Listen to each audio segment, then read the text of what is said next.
No Evangelho de João, capítulo 19. Ouça a leitura que eu vou fazer do versículo 16 ao versículo 19.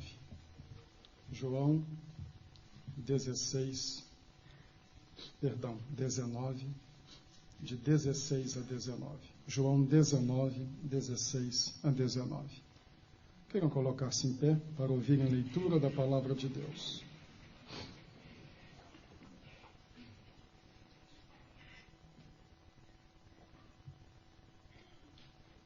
Finalmente, Pilatos o entregou a eles para ser crucificado. Então os soldados encarregaram-se de Jesus. Levando a sua própria cruz, ele saiu para o lugar chamado Caveira, que em aramaico é chamado Gólgota. Ali o crucificaram, e com ele 2 outros, um de cada lado de Jesus. Pilatos mandou preparar uma placa e pregá-la na cruz com a seguinte inscrição: Jesus Nazareno, o Rei dos Judeus. 3 homens, 3 destinos. Queiram sentar-se, por favor.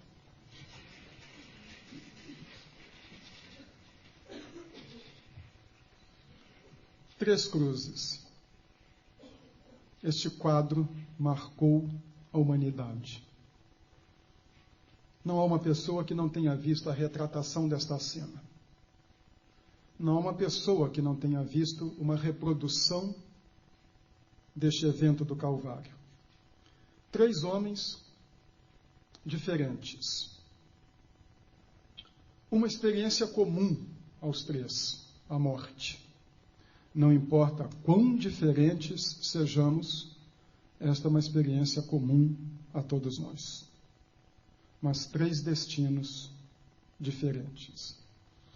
Estamos tão acostumados com a cruz, com a crucificação, ela tem sido tão minimizada e poetizada que nós perdemos a negritude do seu significado e o seu impacto neste momento na história.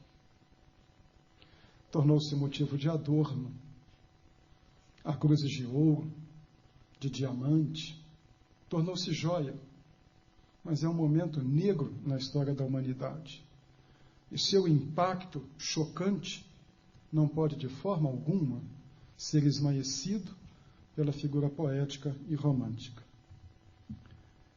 Paul, um alemão, em um comentário sobre o Evangelho de Marcos, faz uma observação sobre o evento da cruz que eu gostaria de lhes ler.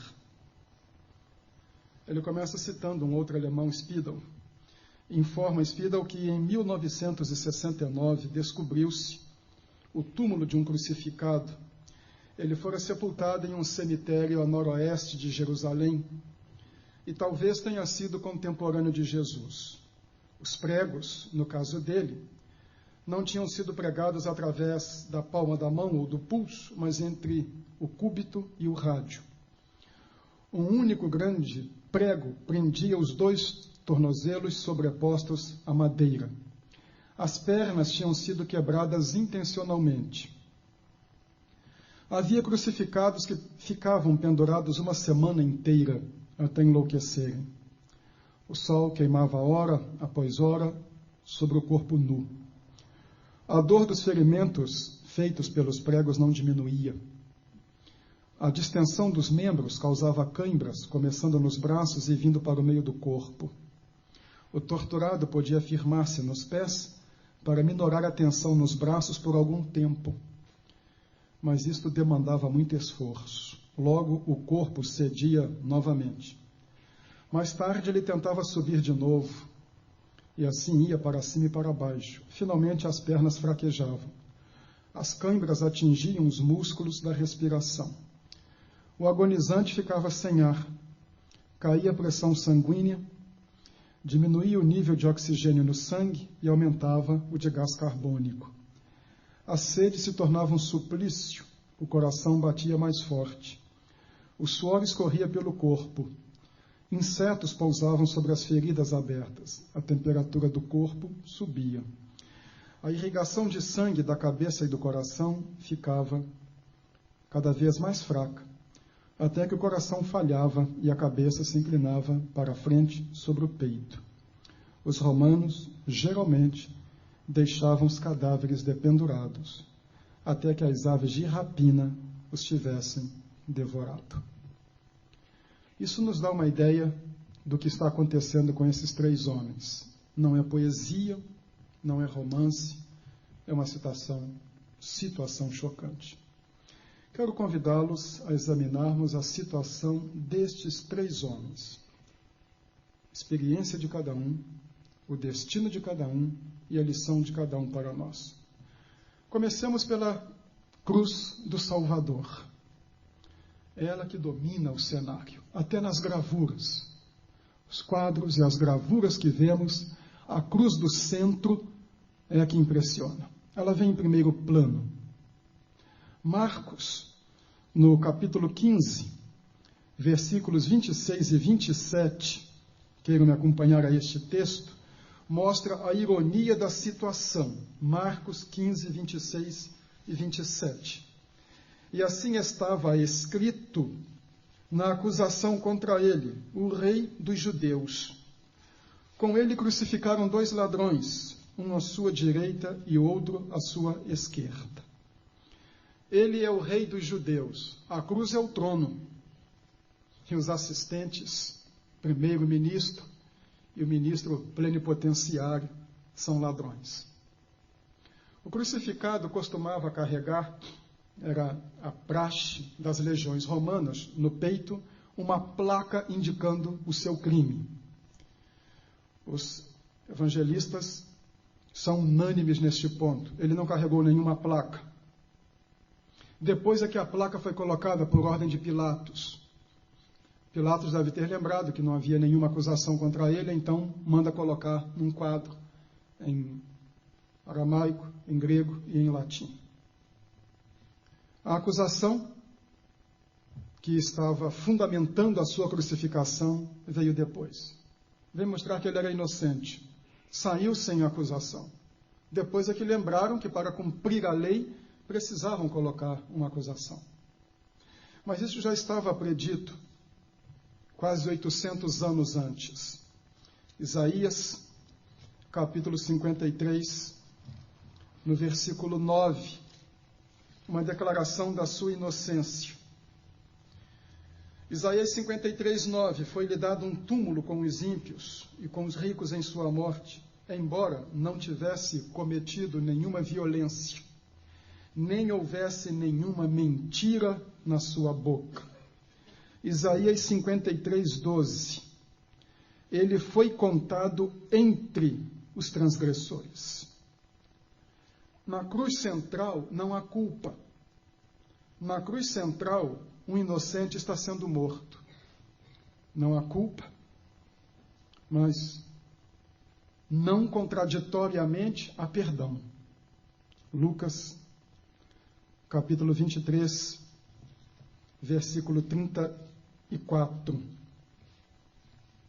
Jesus disse: Pai, perdoa-lhes, pois não sabem o que estão fazendo. Se na cruz central não há uma culpa do crucificado, há um pedido de perdão do crucificado para os seus crucificadores. Na cruz central não há culpa, há perdão. Na cruz central não há culpa, há salvação. Mesmo capítulo 23 de Lucas, no versículo 43, Jesus lhe respondeu: eu lhe garanto, hoje você estará comigo no paraíso. Na cruz central não há culpa. Há uma nova família que está surgindo. João, capítulo 19, do versículo 25 até o versículo 27. Perto da cruz de Jesus estavam sua mãe, a irmã dela, Maria, mulher de Clopas, e Maria Madalena. Quando Jesus viu sua mãe ali, E perto dela o discípulo a quem ele amava disse à sua mãe: aí está o seu filho. E ao discípulo: aí está a sua mãe. Daquela hora em diante o discípulo a recebeu em sua família. Esta é a mensagem da cruz central. A cruz central não é a cruz de um culpado, não é a cruz de um pecador. Também não é a cruz de alguém que morre com gemido de resignação, nem com queixa de um frustrado, mas de um homem seguro, que pede perdão pelos seus algozes, que oferece salvação a um dos escarnecedores, que ainda tem tempo de formar a nova família, que é a igreja. O homem, o espantoso homem da cruz central, tem um destino que nenhum outro homem teve, que nenhum outro homem terá. Seu destino não era aquela cruz. Seu destino final está em Filipenses 2, de 9 a 11. Por isso, Deus o exaltou à mais alta posição e lhe deu o nome que está acima de todo nome, para que ao nome de Jesus se dobre todo o joelho, nos céus, na terra e debaixo da terra, e toda a língua confesse que Jesus Cristo é o Senhor, para a glória de Deus Pai. Seu trono não era a cruz. O seu trono só aparecerá definitivamente no final da história, como diz Apocalipse 22, 3. Ao falar da vida na eternidade, já não haverá maldição alguma. O trono de Deus e do Cordeiro estará na cidade, e os seus servos o servirão. Isto sucederá quando se cumprir o que está em Apocalipse 1:7. Eis que vem com as nuvens, e todo o olho verá, até mesmo aqueles que o traspassaram. A cruz do meio é a cruz do Salvador. É a cruz de um homem injustiçado, mas não é a cruz de um amargurado, nem de um derrotado, nem de um frustrado. É a cruz do Salvador, do Redentor da humanidade, do único que pode perdoar pecados e daquele que no final da história ocupará o lugar que é seu, que é o trono. Esta é a mensagem da cruz central. Vejamos uma segunda cruz, a cruz do salvo. No início, os dois crucificados blasfemavam. Marcos 15, 32. Os que foram crucificados com ele também o insultavam. Mas, de repente, um dos dois malfeitores parece ter um estalo. Ele diz: não é possível. Este homem não é como eu sou. E não é como este meu amigo é. Este homem é diferente. Há alguma coisa nele. Então alguma coisa acontece no interior deste homem. E eu leio em Lucas 23. Lucas 23, de 40 a 42. Começo com o 39, para que o assunto fique mais claro. Lucas 23, 39. Um dos criminosos que ali estavam, dependurados, lançava-lhe insultos. Você não é o Cristo? Salve-se a si mesmo e a nós. Mas o outro criminoso repreendeu, dizendo: você não teme a Deus, nem estando sob a mesma sentença? Nós estamos sendo punidos com justiça, porque estamos recebendo o que nossos atos merecem, mas este homem não cometeu nenhum mal. No texto grego, traz assim literalmente: este homem não fez nada fora do lugar. Ele fez todas as coisas certinhas. Então ele disse: Jesus, lembra-te de mim quando entrares no teu reino. Ora, nesta hora Jesus podia parecer tudo, menos um rei. Mas aqui está a declaração do homem: lembra-te de mim quando entrares no teu reino. Jesus lhe respondeu: eu lhe garanto, hoje você estará comigo no paraíso. Fantástico. Este homem é o nosso ancestral. Ele é o primeiro cristão do Novo Testamento. Ele é o primeiro crente, ele é o primeiro salvo pela cruz. Ele é o primeiro a reconhecer que ali na cruz do centro a salvação. É o ancestral de todos nós. É o primeiro a reconhecer que ali do lado está um rei. É fascinante isto. Dificilmente a conversão acontece num sofá macio. Dificilmente a conversão acontece no momento de grande prosperidade. A conversão vem no choque, no baque. A conversão vem no momento da dor. Ele era um criminoso, também zombava, segundo o evangelista Marcos. Mas ele recebe uma palavra: eu lhe garanto, hoje você estará comigo no paraíso. Esta é uma palavra que todo moribundo gostaria de ouvir. Ele não ouviu de um ministro religioso: olha, você vai estar hoje no paraíso. Ele ouviu do próprio Salvador: hoje você estará comigo no paraíso. Por quê? Eu diria que há 3 atitudes dele. Primeiro, ele se arrependeu. Ele também era um dos blasfemos e se arrependeu. Este é o primeiro caminho para a salvação: arrependimento. Arrependimento significa mudança de vida. A palavra grega metanoia significa literalmente virar do lado do avesso. Virar a mente do lado do avesso. É uma reviravolta total.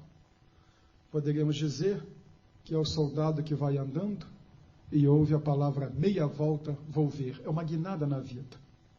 Um novo rumo. Foi isso que ele fez. Segundo, ele creu. Agora é uma crença fantástica, porque, como eu disse, a última coisa que Jesus parecia era com o rei. Lembra-te de mim quando entrares no teu reino. Ele creu que Jesus era um rei. Ele sabia que Jesus morreria com ele, mas ele creu que Jesus viveria depois da morte. Ele creu na vida após a morte. Ele creu num reino espiritual e ele creu que Jesus podia salvá-lo. Que fé! Fé não é um salto no escuro, como dizia o filósofo Kierkegaard. Fé não é também arriscar, pode ser que sim, pode ser que não. É esta convicção que enche a vida, que molda a vida e que leva a pessoa, inclusive, a refazer a sua vida. Ele se arrependeu, ele creu e ele pediu: lembra-te de mim. A salvação é para quem se arrepende, para quem crê e para quem pede. Não há salvação compulsória. Não há salvação contra a sua própria vontade. Não existe salvação à tapa. É um ato volitivo que o indivíduo deve expressar como desejo para receber de Deus. Esta é a cruz do salvo. Um homem que zombava. Não teve tempo de fazer boas obras nenhuma. Não teve tempo de ir a nenhuma igreja. Não teve tempo de contribuir. Não teve tempo de cumprir nenhum rito. Mas aqui está a lição. O Senhor da salvação é Jesus Cristo. A salvação depende de Jesus Cristo, não do nosso valor. Valor ele não tinha. Presumo que todos nós aqui poderíamos dizer que numa escala de valores somos superiores a ele moralmente. Mas este homem creu e pediu. A cruz do salvo ensina isso. A salvação é uma dádiva de Deus a quem se arrepende e crê que Jesus é um rei e que Jesus tem um paraíso para dar. Vimos a cruz do Salvador, vimos a cruz do salvo. E agora vamos ver a cruz do perdido. O que dizer? Nada de positivo, nada de bom. Em trevas viveu, teve a luz do mundo do seu lado, junto de si, em trevas permaneceu e em trevas morreu. Se o outro é um símbolo da igreja, um salvo pela cruz, este é um símbolo da não-igreja, dos não salvos. Ouvem o Salvador, ouvem o perdão do Salvador, ouvem o Salvador interceder, veem manifestações, veem pessoas sendo salvas e continuam com o coração endurecido. Não é assim? Gente que ouve o Evangelho ano após ano, e mantém o coração duro. Gente que vê vidas transformadas e continua sem pedir. Gente que tem a mesma oportunidade que outras e recusa. A primeira cruz, a cruz do Salvador, é a cruz que rege o mundo. A segunda é a cruz do arrependimento. É a cruz dos que foram mudados. Esta terceira é a cruz da indiferença. Está ali, vê e mantém o coração completamente duro. A mesma distância do outro, nem mais longe, nem mais perto.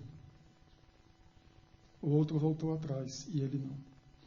E uma questão curiosa, o executor dos três, o homem que comandava a execução dos três, que era um romano, não era um judeu, caiu em si. Teve um choque com o que viu. Está aqui em Marcos 15, 39. Marcos 15, 39. Quando o centurião era o chefe de uma centúria, 100 soldados romanos, era o comandante de um pelotão, o pelotão que executou os três crucificados. Quando o centurião que estava em frente de Jesus ouviu o seu brado e viu como ele morreu, disse: realmente, este homem era o Filho de Deus. Um pagão viu isto. O executor dos três viu isto. E ele não. Que cegueira, que insensibilidade e que perda de oportunidade. Tão perto, mas tão longe. Como diz um hino que cantaremos daqui a pouco. Tão perto do reino, mas sem salvação. Tão perto, porém, sem Jesus, sem perdão. A graça que for oferecida ao outro, ao seu companheiro, também estava disponível para ele. Deus não privilegia pessoas em detrimento de outras. Não esconde coisas. Não é pai para uns e padrasto ou carrasco para outros. Há padrastos bons.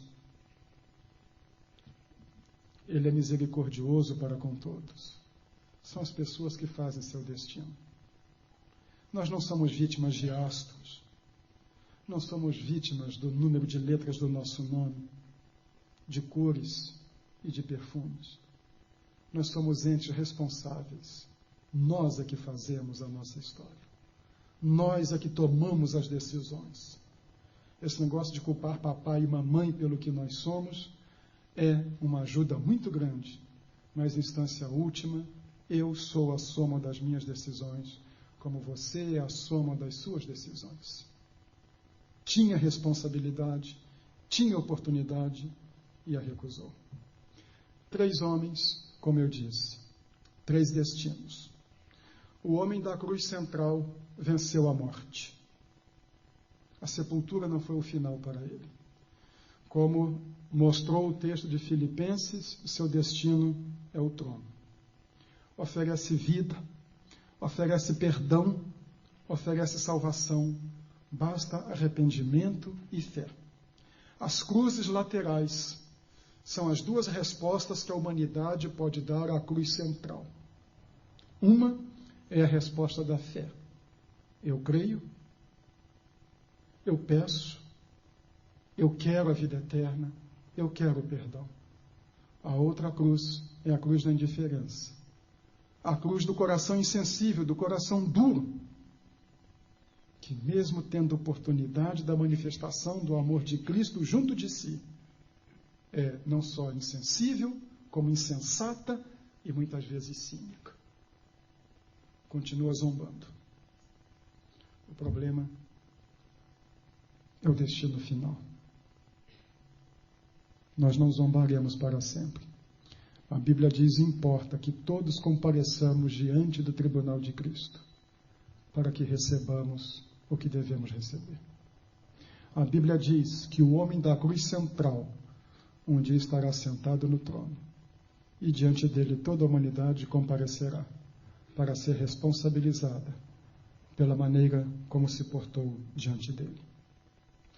A cruz central é a cruz da salvação, e as outras 2 cruzes são as respostas que podem ser dadas à salvação que é oferecida.